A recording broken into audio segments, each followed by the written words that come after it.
Shalom, shalom, peuple de Dieu. Je vous salue tous dans le nom de Jésus. C'est l'église La Colombe Wiesbaden. Nous vous aimons dans le nom de Jésus-Christ. Et là, nous venons de terminer le culte. Et aujourd'hui, on avait vraiment un culte merveilleux. Et vraiment, Dieu nous a fait grâce. Nous avons vu la main de Dieu. Et nous vous invitons aussi de venir expérimenter ce que nous venons d'expérimenter aujourd'hui. Hébreux chapitre 13, verset 8, la Bible déclare « Jésus-Christ est le même hier, aujourd'hui et éternellement ». Si ton problème n'a pas trouvé de solution hier, ça peut trouver des solutions aujourd'hui. Parce que Dieu ne change pas. Mais je voulais lire un verset biblique dans le livre de Zacharie chapitre 14, verset 17. La Bible déclare « S'il y a des familles de la terre qui ne montent pas à Jérusalem pour se prosterner devant le roi, l'Éternel des armées, la pluie ne tombera pas sur elles. » Bien-aimé, ça c'est Dieu qui est en train de parler à son peuple. Bien-aimé, rester à la maison, c'est bon. Là, tu es avec ta famille, tu es dans ta maison, ce n'est pas mauvais. Mais monter pour célébrer Dieu dans sa maison, il est vraiment capital dans la vie de toute personne. Dieu a aussi une place, un endroit qu'il a fixé les rendez-vous pour son peuple. Et la place, l'endroit des rendez-vous, ça peut être aussi l'église. L'église, comme Jésus a dit, ma maison sera appelée une maison de la prière. Donc, c'est-à-dire Jésus parlait de sa maison. Si toi, tu parles de ta maison, Jésus aussi parle de sa maison. Et je voulais dire qu'il dit que toutes les tribus de la terre monteront à Jérusalem pour adorer le roi. Celui qui ne montera pas, la pluie ne tombera pas sur elle. Bien-aimé, tu attends une pluie dans ta vie. Tu es en train d'attendre une pluie dans ta vie. Et je ne sais pas quelle est cette pluie. Cette pluie peut être les mariages. Cette pluie peut être les enfants. Cette pluie peut être la guérison. Cette pluie peut être, je ne sais pas, la richesse. Je ne sais pas quelle est la pluie que tu attends. Mais Dieu est en train de t'interpeller pour te dire que monte à Jérusalem, c'est là où il t'attend, afin qu'il te donne cette pluie. Et moi, je t'invite, lui, il est toujours là, il est en train de t'attendre. Monte vers lui et tu recevras cette pluie. Que Dieu te bénisse, que Dieu vous bénisse, dans le nom de Jésus-Christ. Amen. Amen. Ich begrüße euch dann im Namen Jesus Christus. Und heute habe ich einen Vers dann für euch. Und dieser Vers dann heißt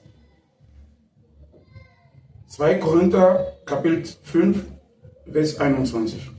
Es ist dann hier geschrieben, denn Gott hat Christus, der ohne jede Sünde war, mit all unserer Schuld beladen und verurteilt, damit wir frei gesprochen sind und vor allem von ihm bestehen können.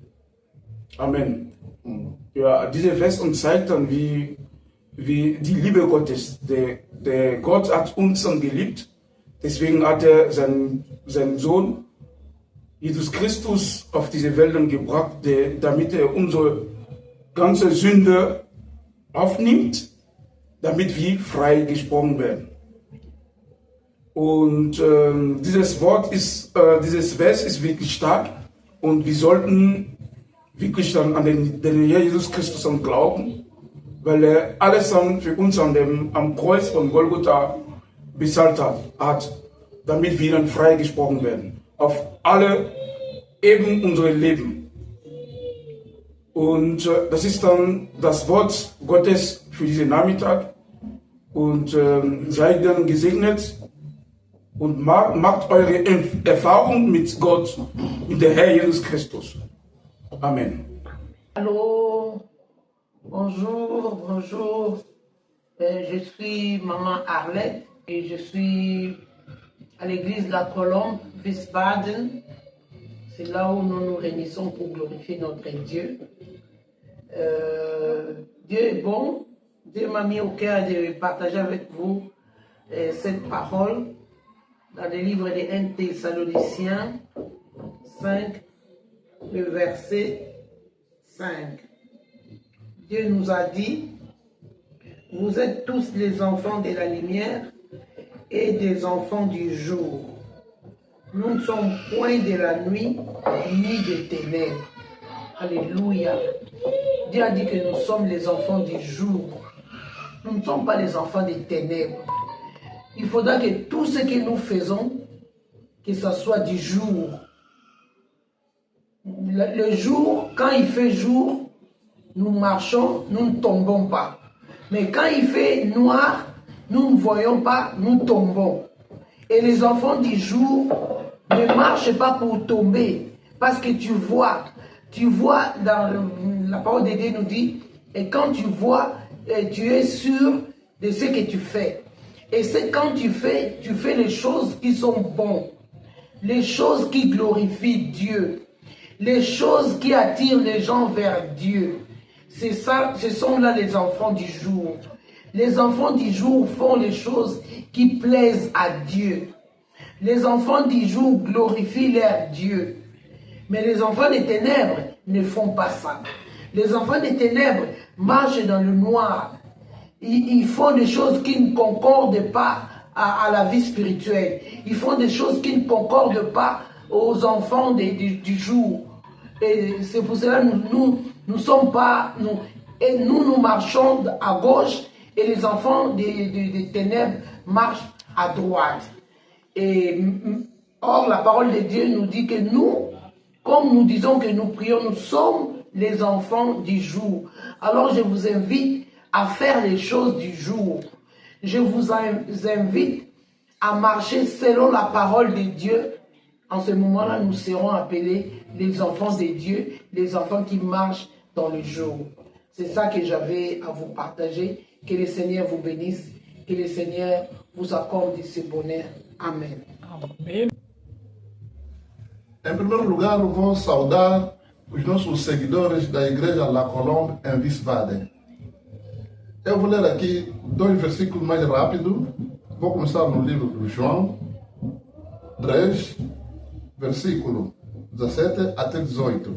A Bíblia diz o seguinte: porque Deus enviou o seu Filho ao mundo, não para que condenasse o mundo, mas para que o mundo fosse salvo por ele. 18. Quem crê nele não é condenado, mas quem não crê já está condenado, porquanto não crê no nome do unigênito Filho de Deus. Então é assim, a Bíblia diz que Deus enviou Jesus Cristo aqui na terra, não é para condenar o mundo, mas Ele veio para nos salvar. É por isso no versículo 18 diz que quem não crê nele, porque há pessoas que não creem que Jesus é Filho de Deus. Por isso a Bíblia diz que quem não crê já é condenado. Por isso, nós que cremos em Jesus Cristo, nós não vamos nos condenar, mas os que não creem, a Bíblia diz que quem não crê nele, quer dizer, é o Filho único de Deus, que é o nosso Senhor Jesus Cristo. Amém. Que Dieu vous bénisse. Nous sommes à l'église Colombe de Wiesbaden. J'aimerais vous dire la parole dans le chapitre des Galates, Galates 5. Je voulais vous expliquer pour les fruits de l'amour. Il y a les fruits de l'amour, il y a les désirs de la chair, selon la chair et selon l'esprit. Maintenant, je vais lire, pour ne pas lire beaucoup, je vais commencer à 19. Or, les œuvres de la chair sont manifestées: inconduite sexuelle, impureté, débauche, vente, idolâtrie, sorcellerie, hostilité, dispute, passion, jalousie, frayeur, ambition, personne, division, le Saint-Esprit nous montre dans notre cœur. Il y a dans notre cœur a beaucoup de choses. Dans notre cœur, il y a une conduite de débauche, tout ce qu'on a dit sur Galates 5. Quand on quitte pour ce que le diable met dans le cœur de quelqu'un, c'est un serpent qui est dans le cœur et qui manifeste ses herbes. Alors, quand Dieu nous donne le Saint-Esprit, maintenant c'est notre cœur, c'est l'Esprit Saint qui est dans notre cœur. C'est toujours sur Galates 5. Maintenant, quand tu descends 22, il y a les fruits de l'amour. Il y a l'amour, la joie, bienveillance, il y a fidélité, il y a maîtrise de soi, il y a la douceur, il y a la bonté, il y a la patience et la paix.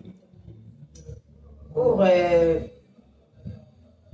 avoir ça, tout ça, Dieu nous demande de se confier à lui, d'avoir Saint-Esprit pour avoir des fruits de l'amour.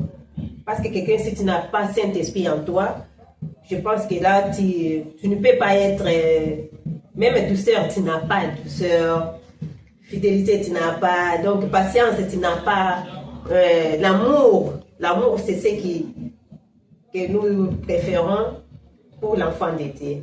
Alors, aujourd'hui, je vous fortifie avec cette parole, l'amour, et cherchons Dieu, surtout dans l'amour, et Saint-Esprit qui soit en nous, et marcher dans la sainteté, et là, que Dieu nous bénisse. Chers frères, bonsoir, selon l'heure à laquelle vous allez tomber sur cette vidéo. Nous sommes ici ensemble à l'église La Colombe de Wiesbaden. Nous allons tous ensemble partager la parole de Dieu. Et un verset que nous allons lire ensemble dans 1 Thessaloniciens 5, verset 15. Il est dit là-bas ceci: prenez garde que personne ne rende à autrui le mal pour le mal, mais poursuivez toujours le bien, soit entre vous, soit envers tous. Soyez toujours joyeux, priez sans cesse, rendez grâce à toutes choses, car c'est à votre égard la volonté de Dieu en Jésus-Christ. N'éteignez pas l'esprit, ne méprisez pas les prophéties, mais examinez toutes choses, retenez ce qui est bon. Abstenez-vous de toute espèce du mal. La Bible nous enseigne ici de faire très très attention à tout ce que nous faisons dans notre entourage. Que ce soit à ton prochain, que ce soit à quelqu'un qui t'a fait du mal, la Bible nous amène à convaincre l'esprit de lui rembourser le mal qu'il a fait. C'était ce que j'aimerais partager à tout le monde. Que Dieu vous bénisse. Amén. Shalom, shalom, que Dios te bendiga muchísimo. Somos de la Iglesia La Colombe y estamos aquí para compartir un mensaje de Dios para ti. Tenemos un mensaje poderoso para tu vida. Decirte que digo poderoso como el culto que hemos tenido hoy. El culto de hoy ha sido impresionante. Nosotros estamos aquí para invitarte a venir a Jesucristo. Mira, tengo un versículo bíblico aquí que te quiero leer, a ver si lo encuentro. Dice, está en el libro de Juan, capítulo 15, versículo del 4 al 5. Jesús está hablando a la iglesia. Jesús está hablando a las personas que dicen que son creyentes. Y hoy yo te vengo a hablar a ti y también voy a hablar a los que todavía no creen en el Señor Jesucristo. Dice así la palabra de Dios: permanecer en mí y yo en vosotros. Como el pámpano no puede llevar fruto por sí mismo si no permanece en la vid, así tampoco vosotros si no permanecéis en mí. Escucha lo que dice después: yo soy la vid y vosotros los pámpanos. El que permanece en mí y yo en él, este lleva mucho fruto. No dice fruto, dice lleva mucho fruto. Y luego dice, porque separados de mí, nada podéis hacer. Mi querido amigo, mira, este mundo estamos pasando tantas dificultades en este mundo y muchas veces esos problemas nos vienen porque no estamos en la vid. Y luego tú y yo nos preguntamos, no sé por qué la vida me va así, no sé qué pasó, no sé. Todo esto muchas veces es porque no estamos tú y yo permaneciendo en la vid. Y yo te pregunto hoy, ¿estás en la vid? Y si todavía no sabes lo que es la vid, aquí la vid representa a Jesucristo. Jesucristo es el que dio su vida y para que tú y yo seamos salvos. Nadie puede llegar al Padre si no pasa por Jesucristo. Por eso te invito hoy a recibirle como tu Señor y Salvador. Y cuando tú le recibas como tu Señor y Salvador, vas a ver cómo el Espíritu Santo va a empezar un cambio en tu vida y las cosas van a mejorar. No te quiero decir que no vayas a sufrir. La Biblia nos dice que vivimos en un mundo caído. Significa que vamos a sufrir. Pero, mi querido amigo, aunque suframos, vamos a sufrir con esperanza. Mira, Jesús sufrió, le pegaron, le hicieron de todo, lo mataron, pero resucitó. Así es también nuestras vidas. Nuestras vidas, si tú estás en Jesús, estás en la vid. Y no ha sido por ahí, porque Él dice que sin Él nada podemos hacer. Si no ha sido por ahí, que todo eso es pérdida de tiempo, si permaneces en la vid, vas a ver, mi querido amigo, que la vida va a cambiar. Los sufrimientos los vas a tomar de otra forma. ¿Por qué? Porque en ti habrá un escudo. Cuando viene el problema, no te da a ti directamente, sino que primero Jesús, que está en la puerta, te va a ser como un escudo para ti. ¿Vas a llorar? Sí, pero luego vas a glorificar a Dios. ¿Por qué? Porque tu sufrimiento ya no será como un sufrimiento sin esperanza. Tú ya vas a tener una esperanza de que pase lo que pase, yo sé que el que vive está en mí. Que Dios te bendiga muchísimo y nos vemos para otro vídeo de evangelismo que hagamos de la Colombia. Que Dios te bendiga.